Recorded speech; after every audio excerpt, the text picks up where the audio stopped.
Of all the wild things that people believe nowadays, one of the most absurd beliefs that is just completely false is that Obama's administration was divisive. We had 43 white presidents in a row. We had slavery, segregation, lynching, redlining, mass incarceration, the war on drugs, and police brutality that's older than the damn Constitution. But somehow, people truly believe that racism got worse in Obama's administration the moment a black family moved into the White House. No. What got worse was their ability to act like it doesn't still exist or that it's not a big deal.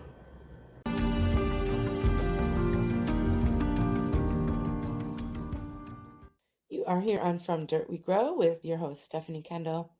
I appreciate you being here. And before we get into it, please hit that like and subscribe button and be sure to share this episode. If you're tired of politicians rewriting history every time they get their feelings hurt, every time someone brings up something they don't like or disagree with, be sure and follow for more unfiltered truth right here on From Dirt We Grow. So let's get into it and let's expose the truth about this whole situation. Let's start by saying the truth. Barack Obama's administration did not, in any type of way, increase racism. What it did was expose it.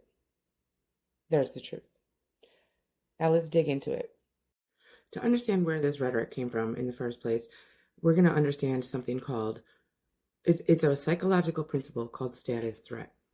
It is directly linked to why white people are so threatened by equality. We're going to take a look at a website, a government website, mind you, that has so many references to so many other different websites that you can take a look for yourself. If you don't trust this one, just follow any of the links. Let's look.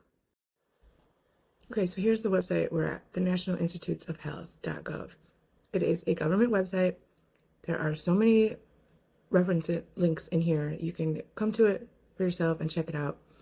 Replacement thinking, status threat, and the endorsement of political violence among non-Hispanic white individuals in the U.S., a cross-sectional study.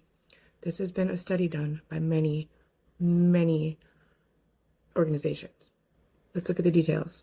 Okay, status threat posits that individuals or groups who feel their social status is threatened are more likely to endorse authoritarian behavior in order to protect that status, even when the decline is only perceived and there is no actual loss in relative group position. When groups perceive their dominant societal position to be waning, they may become more receptive to ideologies that espouse or reinforce their dominance, and in some instances, condone or actively promote violence against those whom they perceive as threats.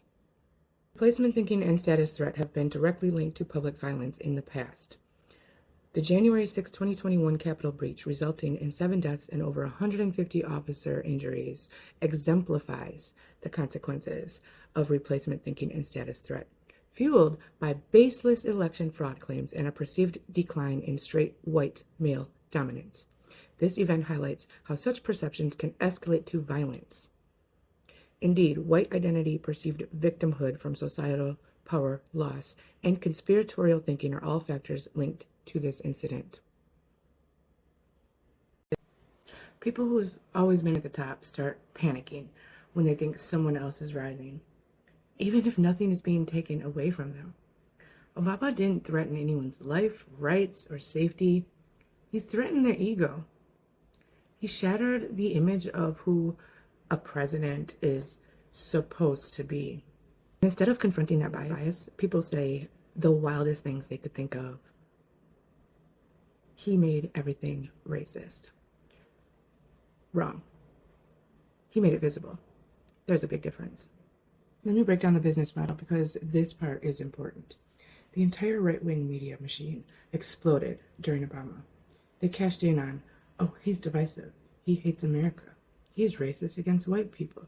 He caused a race war. Him not wanting police brutality turned into an apocalypse.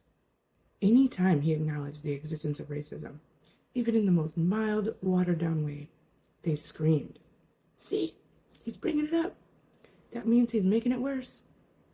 That wasn't anger, that was guilt wearing patriotism as a costume. Here's the real reason people thought racism increased. You ready? Because this is the part they never want to talk about. Racism didn't spike during Obama's presidency, but guess what did? Spark bones. Suddenly, police brutality, hate crimes, racial profiling, things Black and brown people have been screaming about forever, were being filmed and posted in real time. For the first time, the world didn't need the story, we had the footage. So they panicked. Why is this happening all of a sudden? It wasn't happening all of a sudden. It was being documented all of a sudden. Obama didn't increase racism. Camera phones just removed their excuses to hide it, to deny it. The Obama increased racism rhetoric did three things. It delegitimized him. If it's divisive, you can paint him as un-American. 2, it scared white voters. Look what happens when minorities get power. Chaos. 3, it justified the backlash. And that one is the kicker, because people needed a reason, any reason, to justify Trump, so they invented one. Well, Obama divided us, so Trump had to fix it. So why do people still believe this nonsense in 2025? Because they need a reason. Because it's easier than dealing with the truth. Racism didn't get worse, they just saw it. Obama didn't divide America, America was already divided. Obama didn't create racial tension. He forced America to look in a mirror it had been avoiding for centuries. He inspired movements. He made people talk. Did he make people uncomfortable? Absolutely. And if you're one of them, maybe this episode is for you. Maybe you need to look in the mirror. Maybe you need to do a little self-reflection. And guess what? Growth and comfort usually don't live in the same zip code. In order to grow, you're going to have to get a little bit uncomfortable sometimes. Thank you for listening. And do me a favor. Please like it. Please share it. Subscribe to the channel. And send this to somebody who still believes that Obama was the problem.